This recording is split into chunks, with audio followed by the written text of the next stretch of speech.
திடீர்னு நமக்கு ஏதாவது ஸ்வீட் சாப்பிடணும் அப்படின்ட்டு டெம்ப்டிங்காக இருக்கும்போது அந்த மாதிரி டைமில் இந்த ரெசிபி பர்ஃபெக்டாக இருக்குங்க. 2 நிமிஷத்தில் செஞ்சிடலாம். டேஸ்ட் அட்டகாசமாக இருக்கும். வீட்டில் மேரிகோல்டு பிஸ்கட் இருந்துச்சு. அதை எடுத்துகிட்டு கொஞ்சமாக பாலும் சேர்த்து நல்லா இது மாதிரி கலந்துட்டேன். மிக்ஸி ஜாரில் போட்டு பவுடர் பண்ணிவிட்டு கூட பால் சேர்த்து மிக்ஸ் பண்ணிக்கலாம்.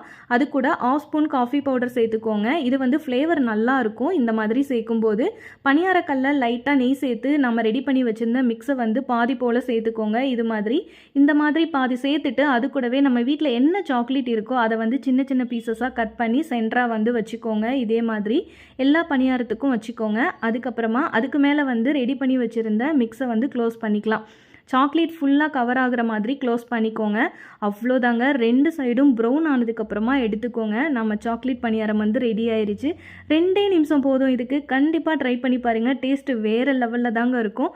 பாருங்கள், பார்க்கவே டெம்ப்டிங்காக இருக்குல்ல. இதே மாதிரி நாளைக்கு மீட் பண்ணுறேன்.